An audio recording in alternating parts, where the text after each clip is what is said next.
Why post the photo? If you don't want the likes, the comments, the thirst, the simps, the haters, all of the above, don't post the photo. You post that, you're looking for all of the comments. The Indiana Fever cruised past the Dallas Wings with a dominant 102-83 victory in a game that had been eagerly awaited by basketball fans everywhere.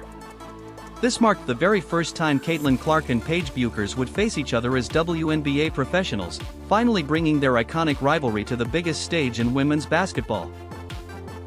For 5 years, fans had watched these two generational talents go head-to-head, starting from their high school days when both were considered the best prospects in the country. Clark chose Iowa, while Bueckers opted for UConn, and their college matchups became must-watch television. Clark consistently got the better of those meetings, especially in the NCAA tournament where she delivered performances that will be talked about for generations. Really fun, rewarding, and also interesting to watch these younger athletes step into their professional careers. Obviously, Caitlin and Angel are two great examples. Like Gino Auriemma openly questioned whether Clark's spectacular style could translate to the WNBA, doubting her ability to succeed against bigger, stronger competition. Like so much earlier, these athletes are thinking about themselves as businesses, as brands. And it's amazing because they're carrying that with them to the WNBA, and so everything's just... Last night, all those doubts were erased in spectacular fashion. Clark didn't just lead her team to victory, she made history in a way that only she has ever accomplished, and she did it not once but twice in her young career. The roots of this legendary rivalry run deep, all the way back to when Clark and Bueckers were teenage phenoms dominating the high school basketball scene. Both were ranked as the top recruits in the nation, yet they played the game in completely different ways. Clark... How can you wear that and also complain and post it and also complain that you don't like being sexualized? What is the take here? You know, it's funny, I just did another show right before this one, and we talked about how this younger generation just wants to cry and be... Brought an explosive scoring attack with deep three-point range that seemed to extend well beyond the arc, combined with elite passing vision that made her teammates better every time she touched the ball. You want to wear it, you feel great about it, you got a great body, you play in the WNBA, but you cannot cry. You cannot say anything. I mean, have you seen some of her TikTok posts? Like, she's literally held up an outline after getting waxed. You can literally see all of her business there outlined in blue wax, and I'm like, oh yes, please tell me how sexualized you are. I mean, what is... Bueckers showcased smooth efficiency, a deadly mid-range game, and court awareness that matched Clark's own brilliance. Their college choices set the stage for epic battles that would define their careers. Like I'm just scratching the surface. I feel like there's just so many areas that I want to improve in and to continue to get in the gym and work on that every single... Bueckers joined Gino Auriemma's legendary UConn program, stepping into a dynasty that had won multiple championships and expected nothing less than greatness. Clark took a different path, choosing Iowa and turning the Hawkeyes into a national powerhouse that could compete with anyone. Got a new coach who's going to give you new looks, new game plans. You've got another year with Aaliyah Boston, likely Kelsey Mitchell, Lexi Home. And then you've got the moves that the Fever can make in the offseason, whether it be free agency or the draft. These two forces collided in March Madness. Clark's Iowa squad crushed Bueckers' championship dreams in stunning fashion. That world. And so my only advice is usually just to make sure they keep basketball the main thing, because at the end of the day, that is your vehicle. Clark delivered monster performances when it mattered most, including a breathtaking 41-point masterpiece that sent the Huskies home early. She outplayed Bueckers head-to-head, winning 2 of their 3 college matchups and proving she was the superior player when the lights were brightest. Your vehicle to... Angel Reese has a podcast. It's her vehicle to be a podcaster, right? Whatever Caitlin ends up doing, it's the vehicle to get you to that point. So you always want to make sure that part doesn't... Gino Auriemma had some pointed criticisms of Clark's game that he never shied away from expressing. He questioned her shot selection and openly doubted whether her style would translate successfully to the WNBA compared to his own star, Bueckers. Auriemma believed that Bueckers' fundamentally sound game and polished mechanics would adapt more naturally to the professional level. Balance. You have to find that balance. But when you look at some of the other athletes, particularly men, who've set a little bit of a blueprint in terms of the business and the sport, you never see LeBron miss a workout. He argued that Clark's flashy, high-volume approach might struggle against the bigger, more athletic defenders she would face in the pros. Clark's explosive scoring and Bucher's smooth efficiency came to represent two completely different philosophies of basketball excellence, one built on raw firepower and creativity, the other on precision and control. Both players declared for the WNBA, with fans eagerly wondering when they would finally meet as professionals. The videos we see with Caitlin Clark, she's got actual men, grown men out there in her face trying to keep her from making shots and this and that and the other. There's not a lot of hands in Angel Reese's face here, and I am confused by the fact that she's trying to become this long-range player, it looks like. This is... she plays under the basket, or we thought she was playing under the basket. Was perfectly set for their first pro showdown, with Clark holding a 2-1 college advantage but facing new questions about whether her game could thrive in the WNBA. The anticipation reached fever pitch when ABC picked up the broadcast nationally, knowing this matchup would draw massive viewership from across the country.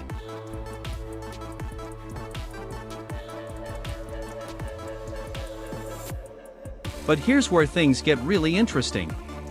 Clark's Fever were stumbling badly right before this massive showdown. The Indiana Fever had just suffered embarrassing losses to teams they should have beaten easily.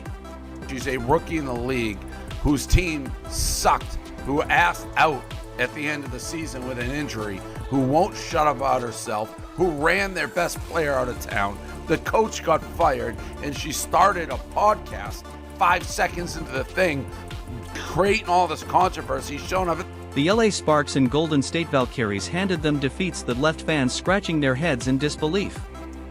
These weren't powerhouse teams, they were squads the Fever should have handled without much trouble. First round draft pick, had the season she had, the controversy she had, got injured in a questionable injury, asked out, and then started a podcast gossiping about everything in the league as a rookie? Please. Yeah. Meanwhile, Caitlin's head down, just in the gym. Ready to go. You don't hear a peep from her. She cares about you got me. This has exposed serious problems within the team, and questions started mounting about whether Clark could turn things around behind the scenes. A philosophical war was brewing between Clark's fast-paced vision and coach Stephanie White's slower approach. Clark wanted to push the tempo and create fast break opportunities at every opportunity. White preferred a more controlled half-court style of play that relied on set plays and careful execution. Who you are, you're the female Antoine Jameson. You know who Antoine Jameson is? He got 20,000 points with his shot. Whatever your shot is, like everybody's shot ain't gonna be Steph Curry. Clash in basketball philosophy created real tension within the organization.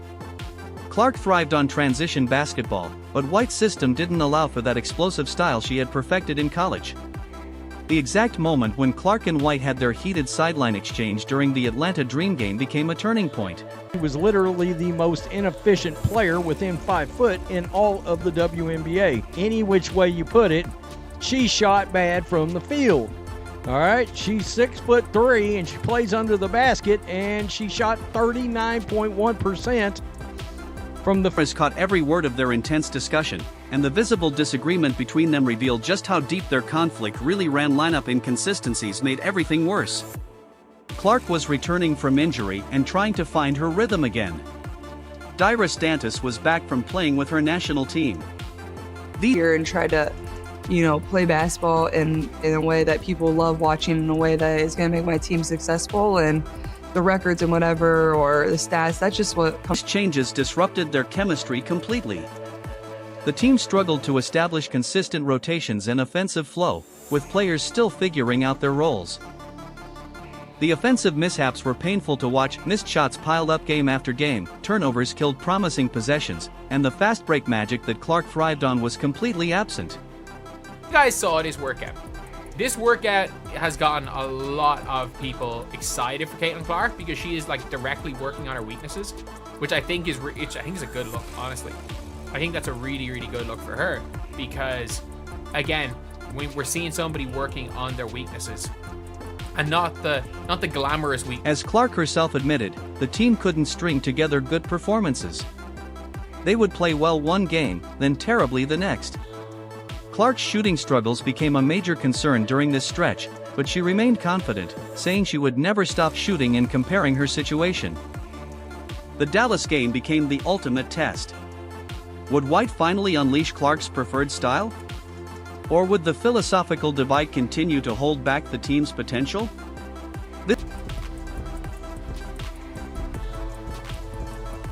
This internal struggle set up the perfect storm for the Buchers matchup, with Clark desperate to prove her approach could work at the professional level. Then something magical happened. Stephanie White finally gave Clark exactly what she'd been asking for.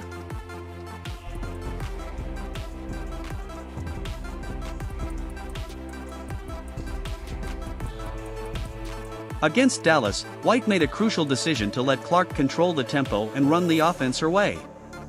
This wasn't just a small adjustment. White completely changed her approach and trusted Clark to lead the team at the pace she wanted early in the game. It wasn't clear if this strategy would work. Both teams felt each other out in the first quarter, and the Fever looked good but not spectacular. They were finding their rhythm slowly. Clark was getting her teammates involved, but the real fireworks hadn't started yet. The Wings were keeping pace, and the game felt competitive. It was anyone's game. Both teams felt each other out in the first quarter, and the Fever looked good but not spectacular. They were finding their rhythm slowly. Back in her natural habitat, back in the lab, playing basketball, and it's got to be a scary sight for the rest of the WNBA if she gets even better, because it's not as if she wasn't absolutely phenomenally elite as a rookie and arguably the best player in the league after. Clark was getting her teammates involved, but the real fireworks hadn't started yet. The Wings were keeping pace, and the game felt competitive. It was anyone's game at that point, and fans were still waiting to see which version of the Fever would show up. Then came the explosive second quarter when everything clicked. Clark starting from a very high place, but as Michael Jordan once famously said, right, the ceiling is the roof. And there really is no started ceiling pushing pace like on never Caitlin Clark's before, game finding because of teammates her with vision. those full court passes that fans had started calling touchdown passes. The most to me is her court vision. The Fever scored an And when you're incredible able to 36 shoot points in that from quarter deep, alone, the way outscoring she's Dallas able- by 21 points in just 10 minutes. This was Really nothing you can do as a defense but hope the ball doesn't go in the basket. That's the level of greatness that Caitlin Clark can get to, where the defense's only hope is that she misses. wasn't just good basketball, this was basketball poetry in motion. The Fever were playing with a speed and precision that left the Wings completely helpless. Clark's teammates responded to her leadership in amazing ways. Kelsey Mitchell caught fire, scoring 20 points and extending her double-digit scoring streak to 21 games. Natasha Howard was running the floor like a gazelle, finishing with 18 points on nearly perfect shooting. Aaliyah Boston was dominating inside, using her size and strength to control the paint. The chemistry between Clark and Boston was perfect. Clark would draw defenders with her speed, then find Boston for easy baskets. Sophie Cunningham provided the perfect spark off the bench, scoring 13 points and adding another scoring threat that Dallas simply couldn't handle. Here's what made this performance truly special. The Fever scored a franchise record 64 points in the first half, breaking the previous record set back in 2016 against the New York Liberty. The 64 points also marked the highest scoring half by any WNBA team during the 2025 season. The Fever's 30 assists tied a franchise record, and 13 of those came from Clark. This proved she could elevate everyone around her when given freedom to play her game. Clark wasn't just scoring. She was making her teammates better. The ball movement was incredible, every pass had purpose, and every possession felt dangerous for the opposing defense. Showed up in the stadiums, from the viewership numbers to people really wanting to wear a WNBA player's jersey or buy their merch or whatever it is, or have their shoe. Just how it's evolved in such a short period of time, I think shows everyone, there is real opportunity. The second quarter's 36-point output tied for the third most points scored in a single quarter in Fever franchise history. The team shot an incredible 76.2% from the field during this period and went on a blistering 33-9 run that lasted nearly 8 minutes. The Wings had no answers for this pace and energy. Dallas looked tired and confused, unable to keep up with the Fever's transition game. Clark's vision for fast-paced basketball was working perfectly at the professional level. This wasn't just a win, it was proof that Clark's approach could dominate against WNBA competition when given the freedom to execute it, but here's the moment that will be remembered forever. Clark didn't just win, she made WNBA history. While dominating the game, Clark was quietly putting together a stat line that had only been achieved once before in WNBA history. She was doing everything on the court, scoring when needed and setting up teammates perfectly. Clark had 14 points, showing she could score efficiently without forcing shots. She had 13 assists, proving she could make everyone around her better. And then the defensive plays started coming. Clark was reading passing lanes like a mind reader, anticipating the Wings' next move before they even made it. Here's the exact moment that made history. Clark recorded her 5th steal of the game, completing a stat line of 14 points, 13 assists, and 5 steals. This made Clark the only player in WNBA history to achieve this specific combination twice in her career. She now stands alone as the only player to post this stat line twice in an individual game. Clark's defensive impact went way beyond those 5 steals. She recorded a block that immediately led to a fast break assist to Sophie Cunningham, showing her complete court awareness and ability to create scoring opportunities through defensive plays. Every possession felt dangerous when Clark was on the court. Paige Bueckers and the Wings had no answer for Clark's complete game. The most telling statistic was Eric Ogunbowale going 0 for 10 from the field and finishing with only 2 points.